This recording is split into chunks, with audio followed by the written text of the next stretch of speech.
on to LOA Today. I'm Walt Thiessen. With me today is abundance teacher and money coach, Jodi Lynn Creighton. This is your daily dose of happy. We are so happy you decided to join us today.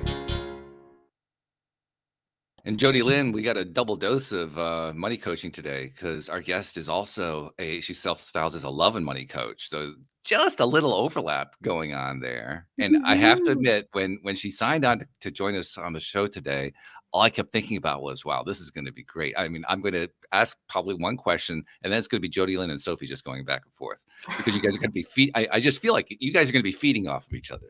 So this is going to be interesting to see how this plays out. But Sophie, first of all, thank you for joining us on the program today. How are you doing? Oh, I think Sophie lost audio. Oh, dear. Sophie, can you hear us? Oh, let's send her a little message there to reboot.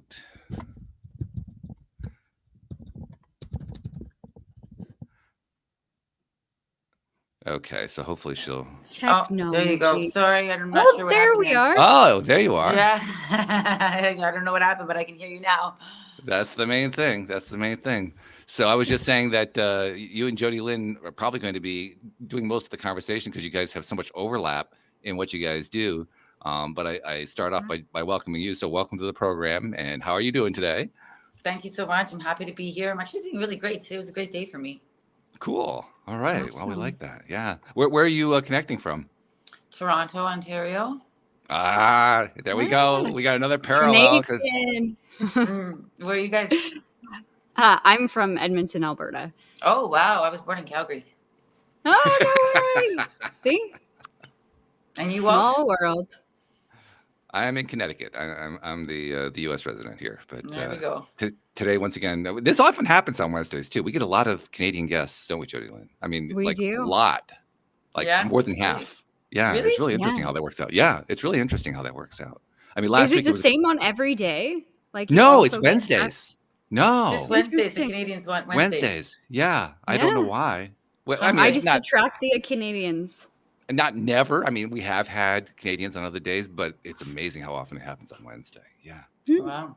So Are you on the show every Wednesday, Jodi Lynn? Yeah, you bet. Oh, okay. Well, maybe that's what it is. Her energy's pulling for us. right? A little Yeah. comfort there. I think Bringing in so. all the great Canadians. I love it. So, Sophie, give us a little bit about your story. How did you end up doing what you're doing now, being a love and money coach? Because there's always a good story behind these things. That's why I always like to bring that out first. I have an interesting and unique story for sure. So I grew up in humble beginnings. My parents divorced when I was 2. And interesting enough, as I, was going through my younger years, I don't know, maybe 7, 8, I wanted to be a lawyer. I wanted to be a divorce lawyer because I just thought at the time, that was the right thing for me to do, given the fact that my parents were divorced. I wanted to be that woman who supported other women going through a divorce. So lawyer was like always on my mind. And then I watched this fabulous movie called Pretty Woman. And I thought, I want to be the Richard Gere in Pretty Woman. I want to. There was something about, buying companies, taking them apart, doing that sort of thing. That was kind of exciting for me.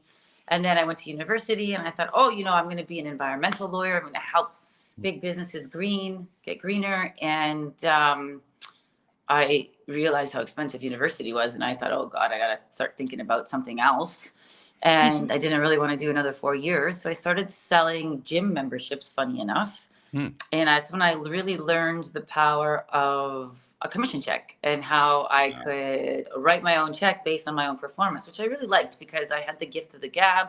I was a really great listener. I asked really good questions. What I could do very well is ask for the sale, which I learned many years later that that's what most salespeople have a hard time doing. And so because I could do that, I could sell quite a bit. And the commission structure there was great. So I put myself through university. And then it was good. And then fast forward, I started doing some coaching and leadership and personal development work. And I thought, what would be interesting is if I married sales and coaching together. And so I traveled across North America. I worked for very large organizations. Like here in Canada, I worked with all the big banks. So that would be CIBC, Bank of Montreal, TD. I worked with companies like Mackenzie Financial. I worked with Bell. In the States, I worked with BlackRock and US Cellular. So I was working specifically with the sales team, teaching them the sales process of a consultative sales call, the sales skills of listening and questioning and positioning and presenting and closing. And the mindset around what it is to, be great at sales. And then I would work with the leadership team and teach them how to be more coach-like in their leadership, because just like telling is not selling, telling is not coaching, telling is not leading. So I would teach the leaders how to be more coach-like in their interactions with their one-on-ones with their team, so that they could really get the best out of their team. We always used to say, it doesn't matter how great your strategy is, if you can't get your team to align to the strategy and execute, we really got no, like, this is good on paper, right? Right. So I did that work. I did that work for quite a while, to be honest with you. And during that time I was married. So I'm 47 now. About 6 or 7 years ago, I burnt out pretty badly. One day I just woke up and I couldn't walk. It was a pretty serious burnout. I mean, the lifestyle of traveling all across North America and staying in fancy hotels and eating at great restaurants all sounds amazing. Mm-hmm. But when you don't have time to go to the washroom and have a bio break because you're so back to back, it doesn't necessarily feel so good on the body. I was working with very large organizations who are very interested in ROI, and I was interested in human performance. The two do go hand in hand, but you have to be interested in the human to get the ROI, in my opinion. And so that was like a bit of a rub on my energy. And so I took some time to really just think about what I wanted to do next. I mean, I had a wonderful corporate career. I feel blessed by what I got to do and the tables I got to sit at and the executives I got to work with and the teams I got to work with. But I just had lost my spark for that type of work, mostly because it was in a corporate environment, and mostly because the conversation just got to be a little too insular for me. It was like only in one sandbox, and being so committed and interested in human performance, I wanted to talk about other things, like more intimate things, like relationship stuff and heart-centered stuff and generational trauma type stuff and legacy type stuff and leadership stuff from a different type of perspective, other than trying to get someone to do something or, gain your alignment from your team, which could also be considered parenting, like the same sort of skill. Or even sales. Like at the end of the day, the core of it is the core of it. I really just, took some time to just ponder. I was 37 years old. I've been working since I was 13. So that's like quite a long career already. And during that time, my ex-husband and I at the time were married for 18 years. We decided to consciously uncouple, which was a heartbreak. Even though you consciously choose to uncouple, that doesn't mean that you're not going to feel something about it. Oh, yeah. During the divorce, I was diagnosed with breast cancer. Oof. Oh my goodness.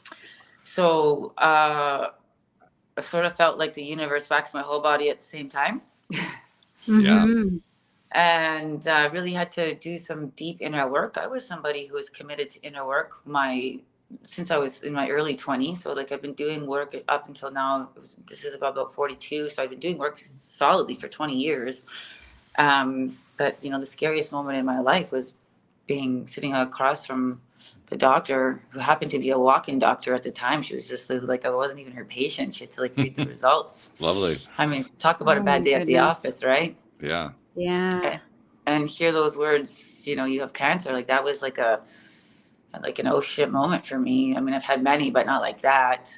And so also it was an opportunity for me to completely reinvent myself and redesign my whole life, and the divorce was also an opportunity for me to get dreams fulfilled that I didn't necessarily have the opportunity to fulfill inside the marriage, because it just wasn't a fit for the marriage, and I really try to take a look at every breakdown and try to find the opportunity and the growth in it. And so when I was going through this challenging time, it was over the course of 18 months, this challenging time of going through the divorce and going through the diagnosis of cancer, I reconnected to my suppressed desires of having a child. So I would have been now 42 years old. And the doctors advised me against getting pregnant because it was a risk for the cancer to return. They wanted me, I wasn't a candidate for chemo, which was good for me because that was too scary for me. It wasn't something I wanted to do. But I was advised to go on tamoxifen for 2 years and do 25 radiation treatments. And I just knew in my heart that at 42 years old, if I had done that treatment, I was not going to get pregnant. And I also knew in my heart I had a chance before going through treatment. I was still young enough, considered a geriatric woman in terms of like trying to get pregnant. If you think about like how long your eggs actually last, it's actually not that bad of a term. It's quite accurate, to be honest with you. At 42, your eggs are on the other side. And so I refused treatment. I refused treatment to try to get pregnant. I realized during this very deep excavation that I needed to do inside of me that I was okay with failure, but I was not okay with regret. And I have failed many times in my life. I was bankrupt at a younger point in time. You could consider divorce to be a failure. You could consider cancer being a failure in the sense I took it as I failed my body. And so I deeply felt into, I have been using the excuses of not having enough money because I came from such humble beginnings. I was like in and out of women's shelters when I was younger, as an excuse not to have a child and not enough time to not have a child, that I couldn't use those. I was faced with a situation where I just couldn't use those excuses anymore. It wasn't true anymore. And so I had to really confront, like, am I going to be okay not even having tried? And I wasn't okay with that. And so I took the stand to refuse treatment to get pregnant. And I will just say this because I think it's important for any listener, you know, that you never know who's listening, and somebody might have gone through some sort of health crisis or is going through it. I mean, you have to be very discerning and ask a lot of questions. And, you know, I was young at 42, considered women live to 80 or 85. So I was only considered middle-aged in that regard. And so the chances of cancer coming back is like I had a 30% chance that the cancer would come back because of my age. And the treatment of tamoxifen and 25 radiation treatments reduced the risk of cancer coming back from 30 to 15%. And I just didn't really feel like a 15% reduction was a significant amount of reduced risk to take on that type of treatment. So thankfully, I had the wherewithal. Whoops. We lost her. Hopefully she'll reconnect in just a moment. She'll realize when her screen doesn't respond that, oh, wait a minute, they don't hear me anymore. She's gone. That's such a impactful moment. Yeah, in the right. Story. Okay, we're ready for the climax, and oh nope, it's like cut to a commercial break or something like that, right? Yeah. I kept thinking though. I mean, wow.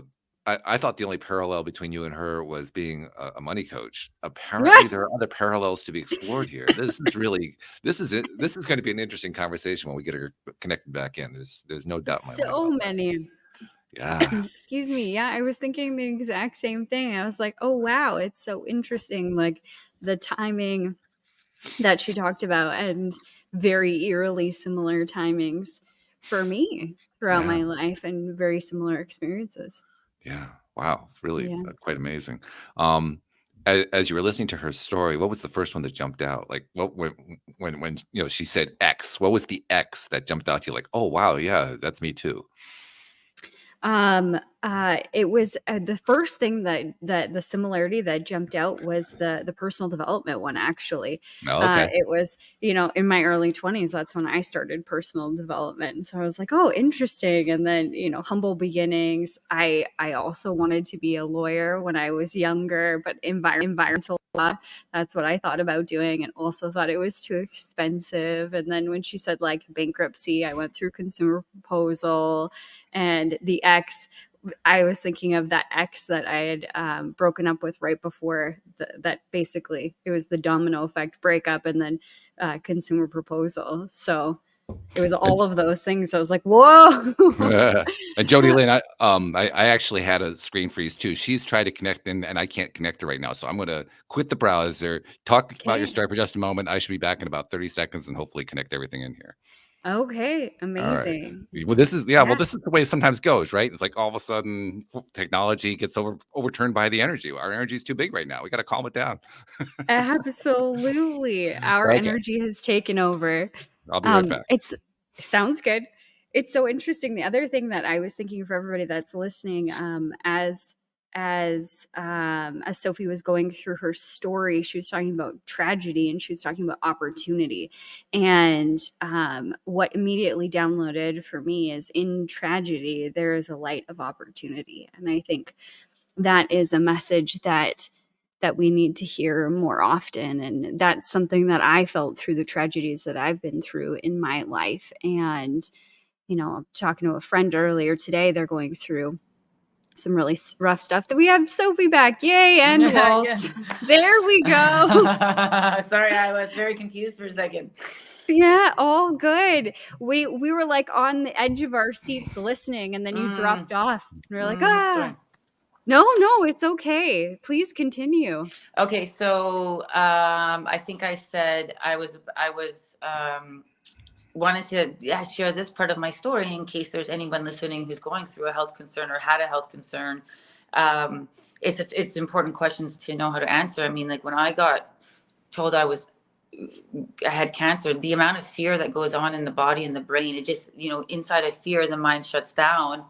And I'm so thankful that I had the strength and the language skills to say, if I choose to do nothing, what are the chances of the cancer coming back? And my oncologist is like, that's a different spreadsheet. And I'm like, well, do you think that we could take a look at that spreadsheet, please? And the results came back that if I had done nothing, no tamoxifen, no radiation, nothing, there was an 89% chance cancer would not come back systemically. And then 5 years, 82, and then it extrapolated like that. And I just was like, are you telling me that I have an 89% chance that the cancer doesn't come back in 5 years? He goes, yeah, but it goes down. I'm like, I think those odds are pretty good. I'm going to take those odds and I'm going to go for what I really want to go for in my life.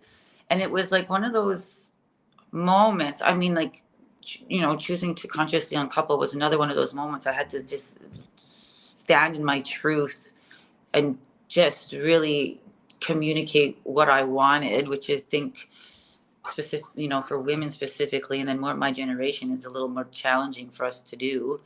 But then to be at the doctor's office in front of somebody who almost has authority to say the same thing and be like, I'm actually going to go against what is the recommended protocol here is, and I'm going to live inside of what I feel is true for me.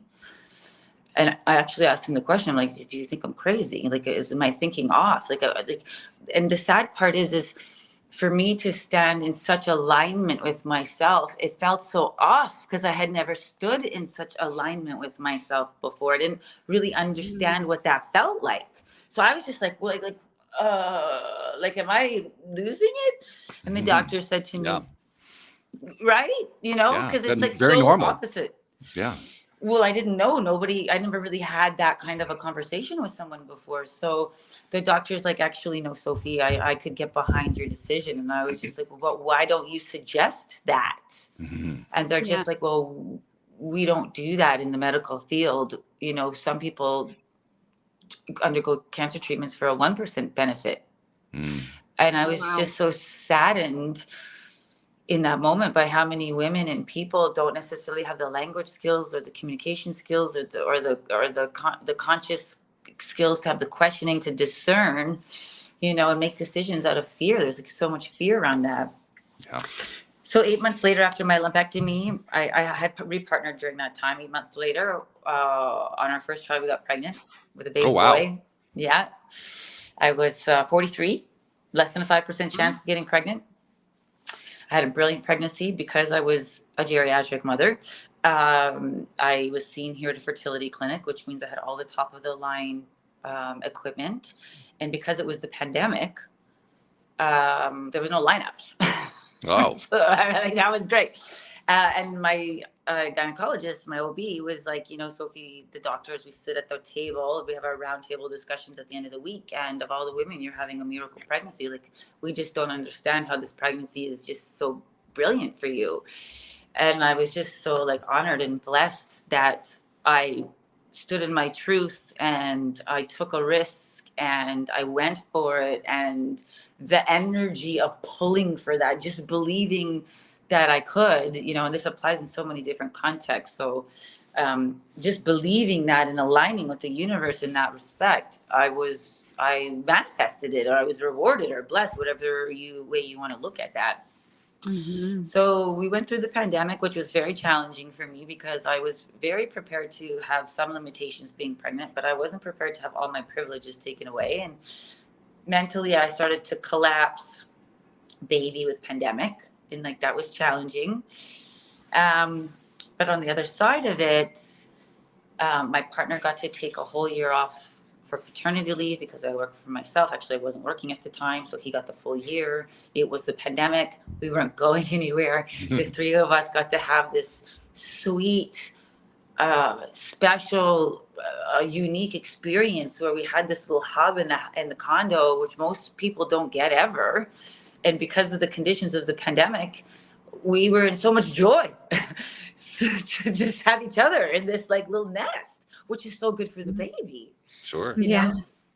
So good for the baby. And so baby turns 18 months and it's time for mommy to get a bit of a break. Baby goes to daycare.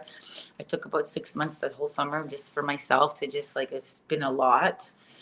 And I just thought, you know, like if I'm going to do work again, you know, because I thought there was a point in time I thought I might not go back to work. But then I got bored. That's the truth of it.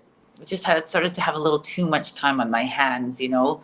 And I thought, what do I really want to do? I don't necessarily want to go back to the corporate world. I don't want to go back to sales training. I could do that.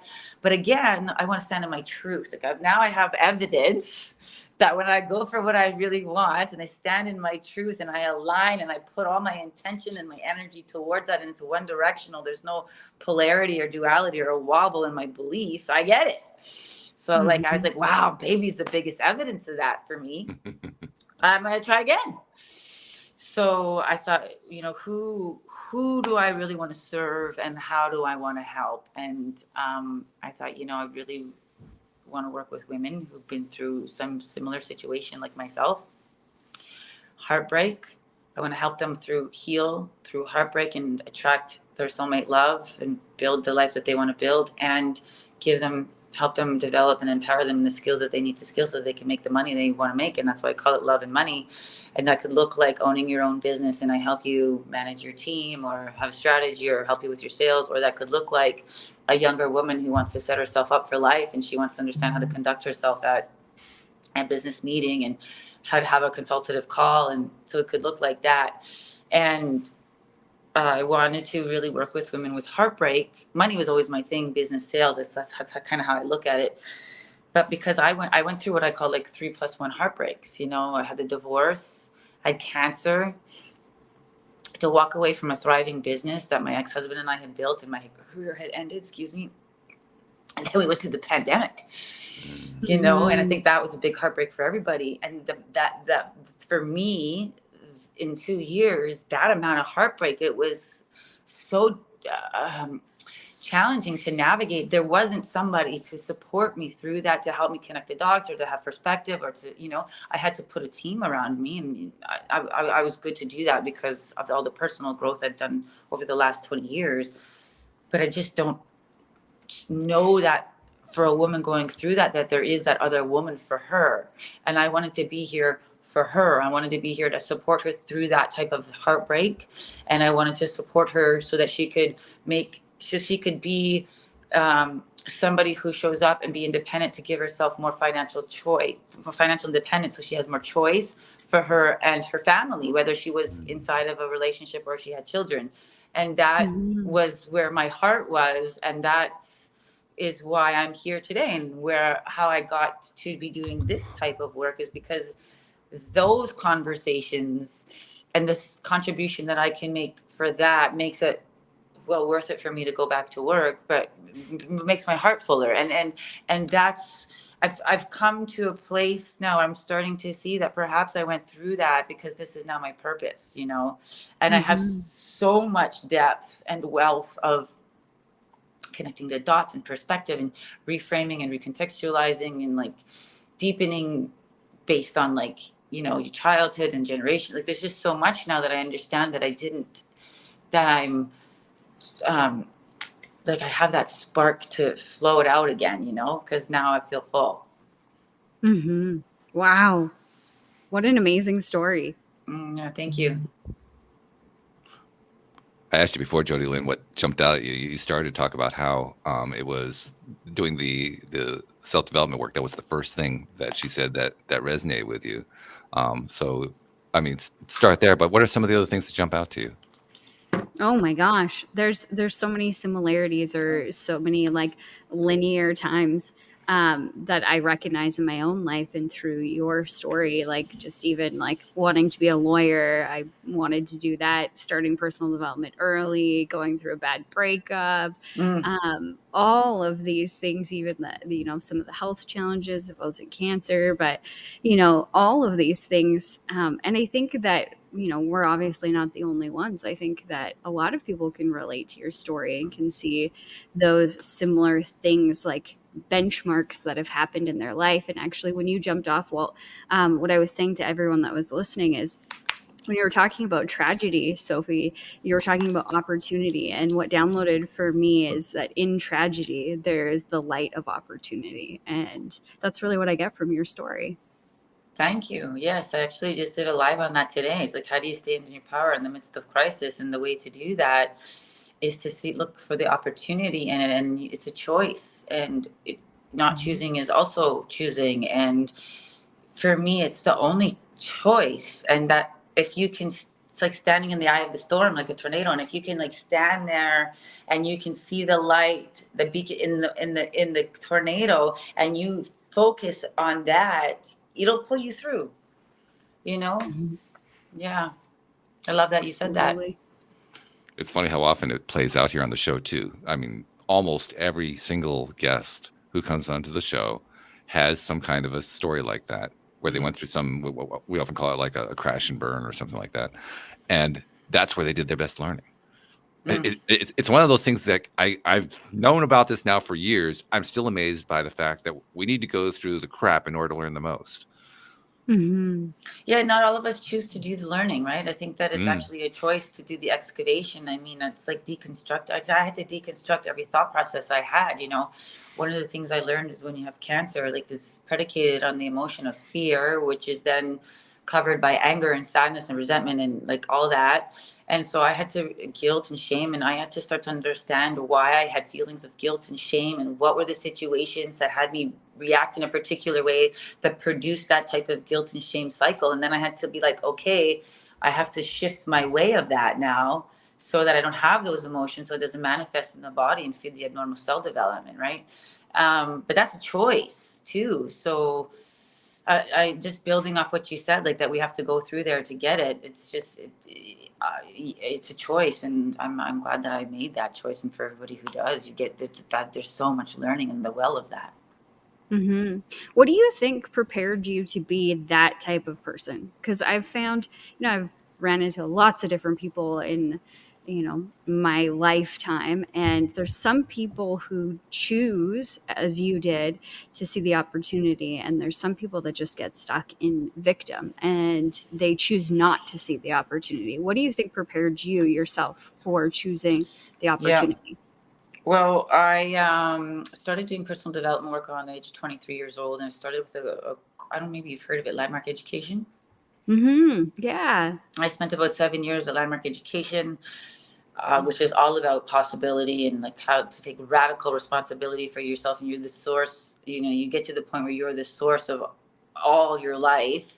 And then if you're the source of all your life and you take responsibility for everything that's happening in your life, then you have the power to shift that. And that's where you co-create with the universe. So doing that in my 20s for 7 years. And then I went on to do other work. And then I got certified as a coach. So I was so grateful that I did that in my 20s, because it set me up for some pretty significant life transitions that I feel I handled very elegantly. Mm-hmm. You had the tools. Yeah. And that's do an a lot of ongoing mindset process. training. right? I mean, that's not something you just do at 23. I've been doing it for 20 years, so I'm practiced at it. So yeah, it's an ongoing process. It's not something you can do at 23 for one course and stop. It's not something you can do for a year at 23 and then stop. Mhm. I mean, I'm at a point 20 years later. Listen, I'm not perfect, and so I have many moments, but my more default way of being, should I keep everything in place, like the proper support system, is to go that way. Yeah, my God, you're Yeah. not perfect. What's wrong with you? I know. Sorry. Was that a qualification I missed? Not at all. It's funny though how often we get into that perfection thing. I think we all have a tendency to go there. Like I've got to be perfect. I got to do this perfectly. I need to I need to find the perfect solution for this thing. And it takes, I don't know, maybe it just takes going through that crap. Maybe it just takes a lot of experience. But somewhere along the line, we come to the realization that it doesn't have to be perfect. I don't know why we do that, but we do at some point. Maybe we get worn down. I don't know. Well, at this point, like in terms of talking about being able to focus my mindset on reframing and looking for the positive of it, it's that it's how my life works. And when I don't do that, I'm just very unhappy, and and people irritate me, and I get annoyed, and I just like, ugh. And that's just how I am. And I feel like for a lot of people who do this work, for the way that I do it, it's like, it's a vocation, it's a calling. It's like, that's just how life works. Like this is the way it has to go for me. And then what I have to do is put things in place to maintain the energy to do that, which means I need to sleep properly. I need to drink water properly. I need to eat properly. I need to have enough, care. And I have to make sure the people around me are also in that same vibration and frequency, or they pull me out. And the energetic pull to go that way and then pull myself back is a lot. And so now I, choose to engage in those types of relationships very seldomly, and more often those are more work exchanges, because there's a proper exchange there. And even now, more in where I'm at in my life and my career, I'm like very, very particular about who I even work with, because it's an energetic pull. So working with someone who's in alignment with that thought process just makes life so juicy. That's a very key point you just mentioned, the idea of working with people you align with. It's something that I think everybody would agree with it on some level, but I'm sure there are a lot of people who just don't feel like they would have the opportunity to do that. Or they feel that it's beyond their capability to even make that kind of a shift. Or, there's a number of different possible explanations about why they don't make that change. But from your perspective, when you encounter somebody who has that feeling that, well, that sounds great, but I don't see how I could do that, how do you address that with them? Well, that's coming from like a victim mentality, and so I just don't think I could do that. So the line of question would be like, well, why not? And what's stopping you? And what do you need to get that? And what is it you want? And like, what would that look like for you? And and it depends how stubborn they are too, right? And how stuck they are on their point of view about it not being able to work for them. Because that's challenging. That's like really, and some people are stuck there and they just don't want to give up their point of view. But yeah, it looks like that's what the kind of line of questioning looks like. And sometimes, to be honest with you, Walt, it's like, okay, well then that's that you get to be right. Whether you go for it, you just get to be right. And that's the fundamental issue with human beings, is we fight to be right even when it doesn't serve us. Yes. Yeah. It's odd, but it's true. Yeah. In fact, we'll fight to be right even when it doesn't serve us. And even though we believe that we're not right, but we feel like we need to be right, so we got to be right. We just don't give it up. And all of a sudden now it's an ego thing. We've realized it and we can't say anything about it. Yeah. Right. Or it's not going to change anything. I remember having that conversation with my dad a couple of years ago. I really wanted to be right about some friends that did some things that were inappropriate to me or whatever. They wronged me. And I had realized in that moment, like, oh, I want to be right about this. I want to be right that they were shitty friends. And he was like, oh yeah. And in this moment, I realized that won't make me feel any better anyway. Like, what does it matter? Okay, I'm right. Who cares? Yeah. Like, it's not serving me to want to be right. It's not getting me where I want to go. So how can I move past that point of being right? What do I really want anyway? Yeah, good for you. There's another interesting piece to this too that just occurred to me, which is not only do we want to be right, but we are also very good at beating the crap out of ourselves. That's something we talk about a lot here on the show. Mm. And what occurred to me was being right is a way to give ourselves a respite from beating the crap out of ourselves. Yeah. Yeah.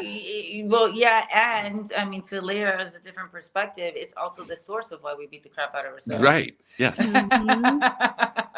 So in Isn't that that the moment, truth? when we're fighting for it, we're relieved from beating ourselves up. But once we get off that, we're going to start beating ourselves up again. Because we see the impact of what it's done to fight for being right when we're like, that's humanness. That's humanness. That's, humanity. We're really good at it. I always say it's good to have a skill, but I'm not sure if that's the one you want to have. I in would your agree. wheelhouse. We're interesting creatures as humans. Mm. Well, that's part of what it is to be on this journey, to discover and share these stories with each other and realize, oh, I'm not the only one who does this. I'm not the only one who feels that way. I'm not the only one who's ever experienced that. I'm not the only one who ever, came across that way of thinking about myself or treated myself that way or thought about somebody else this way. I'm not the only one. I mean, if there's anything that I've learned more than anything else from doing this podcast, and probably number one is all the perspectives I've gotten. But if there's one thing I've learned more than anything else, it's amazing how many people have gone through the same kind of stuff I've gone through. Just amazing. Yeah. It's like, I've described it like this before. It's like, it doesn't matter if you're a man or a woman or what your sexual orientation is or what your race is.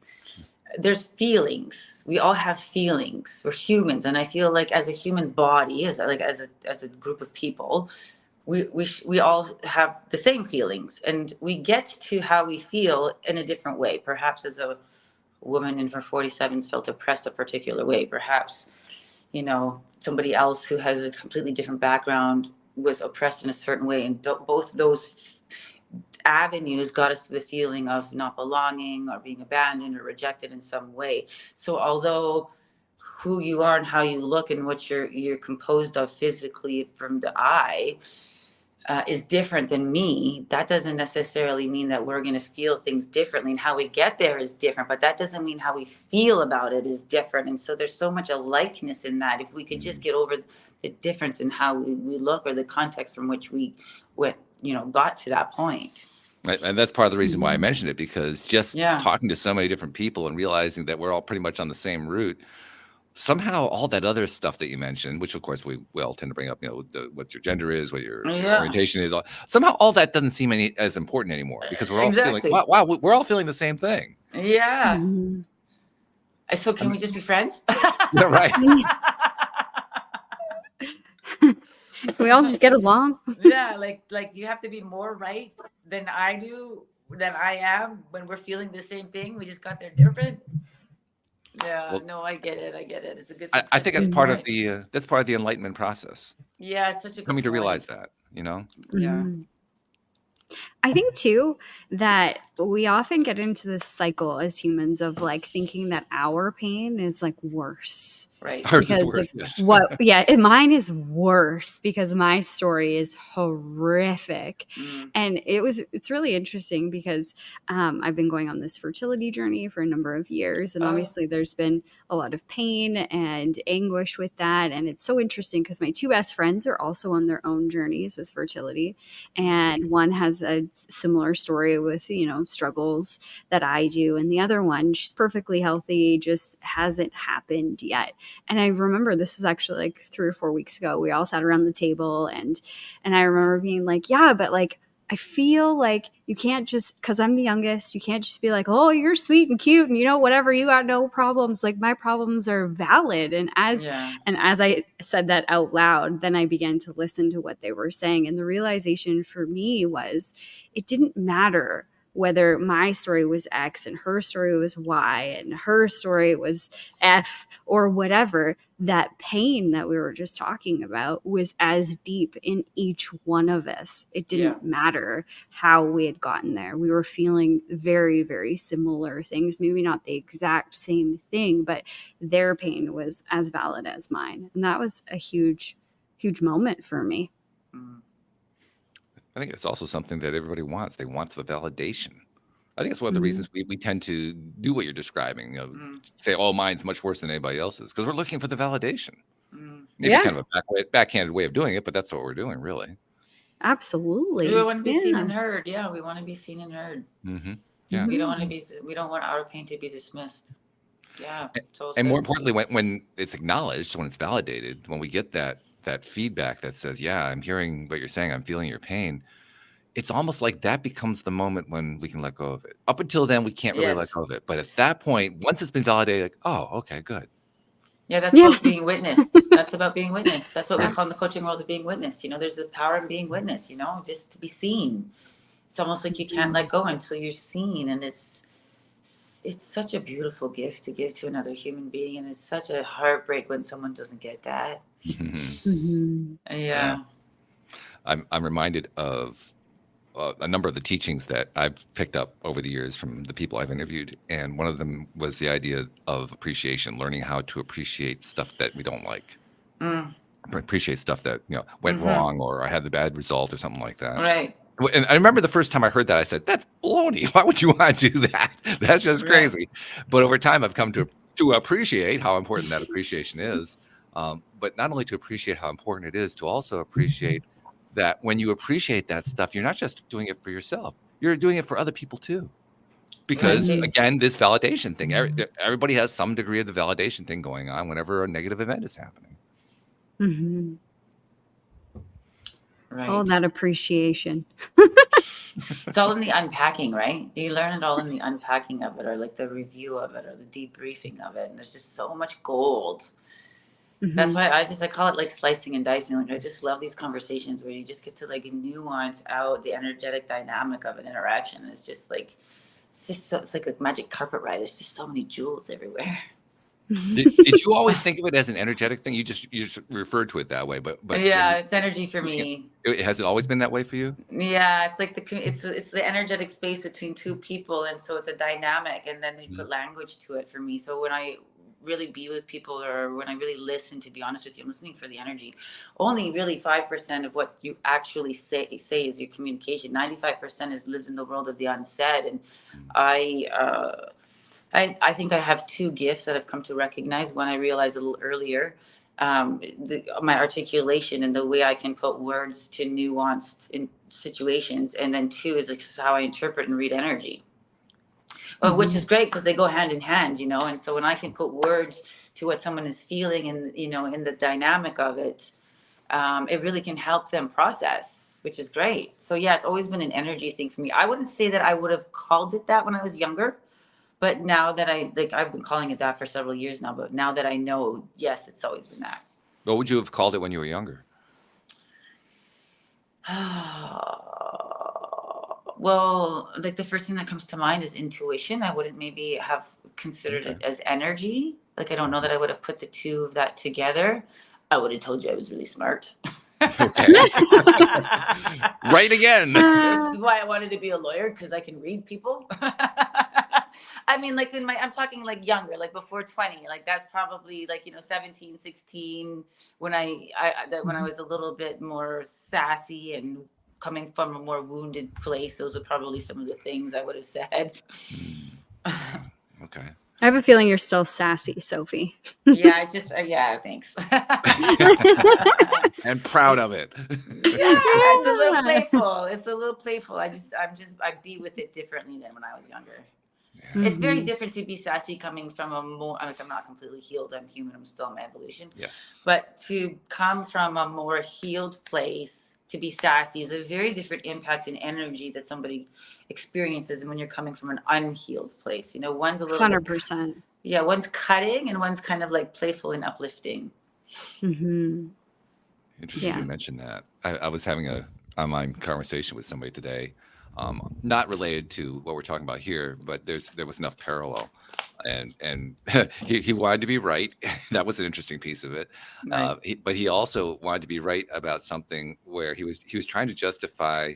I can't really get into his stuff because it's his stuff. But he was basically trying to justify something that most people would shake their heads and say, "Really? Are you sure you want to justify that?" But he was very fervent about it. It was very, very important to him. And I guess that kind of ties into what you were talking about earlier, that I think you labeled it a victim mindset, but it's the mindset Right. where it's got to be this way. It just has to be because my beingness is wrapped up in it. It just goes to show how easily we can get wrapped up in that. Wow. Well, yeah, it's also considered like black and white thinking, which is a trauma response too, right? So, like in the sense is like the live or die, black, white, that's a trauma response. Like, so somebody who's been through a lot of trauma, who's had to like be in such pressure where they had to like, they were in constant interpretations of life as being life or death. That what you're talking about is a manifestation or like a result of that, side effect of that. Yeah. And that's a tough one to grow through. Sure. Because you don't see that if you're in the middle of that, you don't see that as a barrier.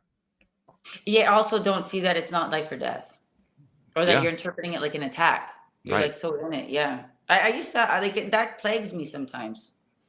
Sure. Yeah, I think it plays all of us at one time or another. Multiple times. That's so normal. It's just part of it. I think what happens over time is you get to the point where you just don't care all that much anymore. But up until then, you care a lot. Yeah. Sometimes I feel like I don't care so much anymore, and then sometimes it's just like, well, like that's just more of that. Yeah. Yeah, it's kind of like being right. I don't care. It's a different slice of it. You know what? I'm going to be right over here where I don't care about anything. I don't know. So in other words, how do you care without really caring is what we're saying. Yeah. No, but not care too much. You do have a point, and I should highlight that too, like not to be so sassy about it, but there does come a point in time when it's kind of like let it go, like you just let everything go, and it's just like, it doesn't affect you the way it used to affect you. Maybe I just didn't love the way I don't care came into it, because it's like I feel like there's distinct, and I think and I think what you were trying to say was, if I heard you correctly, is there really does come a point when you do let stuff go and it just doesn't have the emotional charge, and you can walk around neutral, which is very different than where I was going. Was like, well, if I just don't care, it was kind of just it's like more the middle finger. Right. Yeah, exactly. It's a big middle finger. Perfect. Exactly. Yeah. I think for me, the phrase that expresses it the best is, am I sure I really want to do that? That's the one. That's one I tend to go for that one first. It's like, do I really, really want to go there? Really? Because until I ask that question, I often will just stay there. Well, and I think choosing your peace is okay. I also think that's a difference. Like that's also, there's that also, I could distinguish that even more too. Like it's almost very different than, I don't care, here's my finger, and I've let everything go and it doesn't impact me anymore. It's like, I feel something here. I understand the energetic and emotional cost if I engage in that. There is a contribution I could make. There is a repercussion, and I'm just not sure it's worth it. So I choose my peace. And that is so okay. And I feel like we don't get that. Most of us don't get that until you've been through something like what I've gone through, divorce and cancer and all that jazz. Or you're older and you just finally realize what peace is. And you're like, you know what? You kids will figure it out. Yeah. Sometimes I tag, I hope at the end of that, but yes, I get your point. Yes. Yeah, I hope. Or you'll choose your peace and this won't happen anymore. Right. Yeah. I love that. Mm-hmm. So let me ask both of you, because both of you guys are coaches. You both coach around energy. You also coach around money and so forth. I'm going to be curious to see where the parallels and differences are here. But when you sit down, and you also have a tendency, both of you like to work with women. So I'm going to stay on the female side of the equation here. When you're working with a woman, and the woman she's very clear about what she wants, but she has one of these barriers we're talking about, and she's not feeling good about changing that barrier or questioning it or doing whatever it takes to get around it. What's your take? How do you actually help somebody like that, or at least try to help somebody like that? I'm going to go to Jodi Lynn first, get her answer, and then we'll go to Sophie. Yep. Ooh, put me in the hot seat. Yeah. For me in my coaching practice, I will often try and get to the root of what is holding them back in terms of what do you think you're going to lose? Because a lot of times it comes down to fear. Like you don't want to change, you don't want to do things different, you don't want to open up, whatever it is. Like what do you fear? What do you perceive you're going to lose if said thing happens or if you allow this to happen? And a lot of that is what's the word I'm looking for? Unconscious conditioning. Like, oh, well, if I'm not, super stringent and super focused, and if I don't work, every single day and I work like this, if I take any breaks, then I'm going to lose an opportunity, and then I'm not going to make enough money, and then I'm not going to have enough money to pay my bills, and then if I don't have enough money to pay my bills, then I'm not going to have a place to live, and I'm going to be homeless, and then I'm going to die. Okay. Yeah. Yeah. That is the bottom of it. Yeah. What are you afraid of? What's underneath that, really getting to that point? And when you see it, when you can witness it, like you were talking about, Sophie, when you can see that that's what you're afraid of, a lot of times you're like, well, me taking a break today and restoring my body and rejuvenating and having that rest that I truly, truly need is not going to lead to my death. What I'm doing right now is going to lead to my death, or could lead to my death. So really understanding what it is that they're afraid of or what they're afraid to lose if something happens. That's where I'd start. Okay. How about you, Sophie? Yeah, I love what she said. I agree that it comes from a place of fear. So what I would layer onto that, because it's also a place that I would start a different point. It could be a different starting point, is to really have the woman understand the impact it has on her life and people around her. Mm-hmm. So like, what's her behavior? First of all, I want to understand who the next iteration of herself, the next version of herself that she wants to be calling forth, like her higher version of herself, what she wants to be known for, what she wants her legacy to be, what she wants people to say about her when she leaves the room, like that sort of thing. And then I would go to, okay, so this behavior, how does it line up to what you say that you want, so that she can start to see the impact that it's having on how she wants herself to be seen, how she wants herself to be known as, how she wants to know herself as. And I just start to like nuance it like that for her, so she can really get to see that this is what's in the way of all of that. And then she has a choice. She can either choose to keep it in place, or she can choose to work on it and shift. And sometimes, a lot of the times, because the human brain is like an elastic, you can stretch them so far and then they go back. And so the work is continually helping her make new choices, becoming aware and making new choices in the moment that are more towards what she wants, rather than keeping her stuck or moving her backwards. And that's a process, no less than 6 months, in my opinion. Mm-hmm. Does that match your experience too, JodieLynn? 6 months? Oh yeah. Well, like I think, Sophie touched on it earlier. A lot of people think, oh, I'm going to go to one course and then I'm done. I'm never going to do anything again. And I'm not saying you need to go to course after course after course after course. Like, baby, that is what you need to do. You need to keep learning. But this is an evolution. And I don't think that we're ever done. Like, I don't think that we're ever done until, you're buried in the ground. There's always something for you to learn, always something for you, like those jewels that Sophie was talking about, to glean from what's happening in your life, and an opportunity to grow into, I don't want to use the word something better, but a new version of yourself that is even more expansive than the one that sits here today. So I think that's what a lot of people miss, is like, oh, one and done. No, this is the rest of your life. Growing.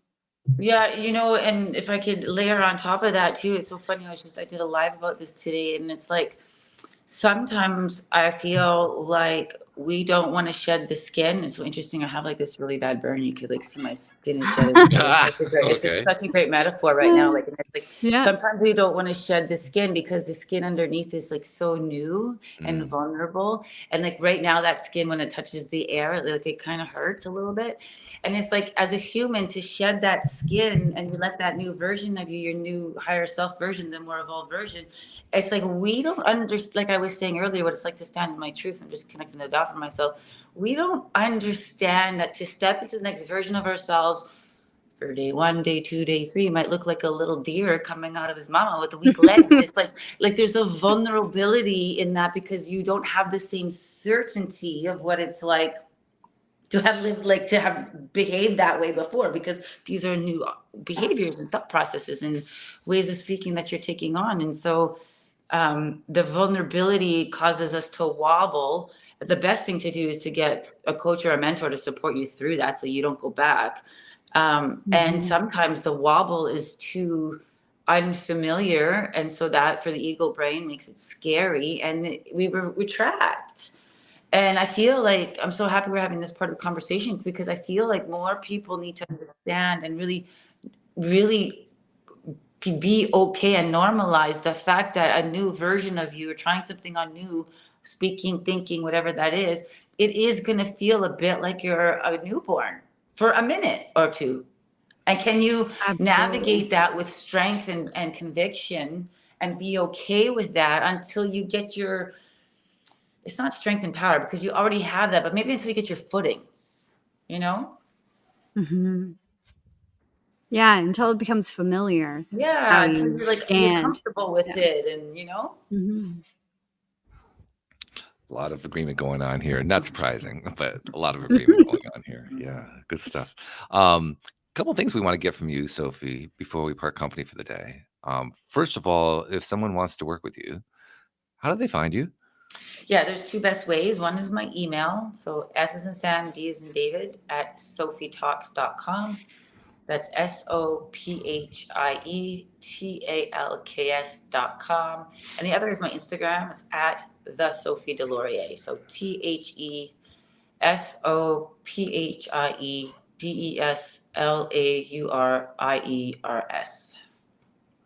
And do they need to actually be ready to work with you, or can they just contact you to ask you a question about something, or how do you handle that kind of thing?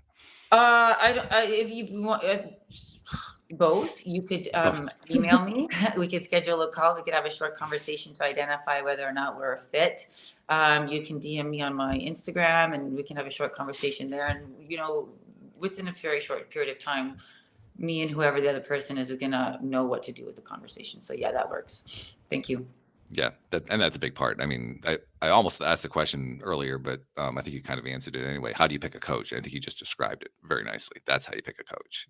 Yeah, and I also think that, like, how you pick a coach is like I would recommend you go for somebody who has the lived experience of what you want, and who has the wisdom and the results that align with where you want to go, and be specific about that. I mean, like, I remember when I was looking for a therapist when I went through a divorce, and I was just like, how can I be with somebody who's never been divorced before, or has been married for 18 years? Like, all that textbook knowledge and in talking to other people is not the same as going through it yourself. And when you actually go through something yourself, there's nuances and language you can put to stuff that somebody else, in my opinion, just can't. And I think it's really important to consider those things when you're looking for a coach. Yeah. Really good. I like that a lot. One of those other things that I want to tell you, this is something that I do as a regular practice here on the show, because I noticed about a little over a year and a half ago that we have a tendency. I mean, we have lots of people like you who come onto the show. They have these wonderful stories, and they have these gifts they want to share with the world. And here's these wonderful things I've learned, and I want to make sure everybody gets it and all that. It's wonderful. They're all givers, and I love the giving aspect. But we have a tendency to kind of skip over some of the giving. Like, you come onto a podcast and there's some listeners who pick some stuff up, and you never know about it. Or maybe you write a post on a social media, and then people pick up from that and they get some benefit, and you never know about that. And to me, that's like a big gap. Like, wait a minute, there's all these people who are benefiting, and you're not finding out about it. You're not getting any feedback or any appreciation or anything. So I figure, well, at the very least, we can give you some appreciation. So on behalf of those people that you've been helping, that you've never met, that you've never seen, never will meet, never will see, but you've been helping them in ways that you don't even know about necessarily. On their behalf, thank you for what you've been doing, because you're making a difference in their lives. Thank you so much. I really appreciate that. I feel that in my heart. Thank you so much. Yeah, I think it's really important. Okay, JodieLynn, you know where I'm coming next. Always the last question that I ask on every single show. What's the big takeaway? I mean, you got like 25 of them I know you can draw on, but what's the one you're going to pick?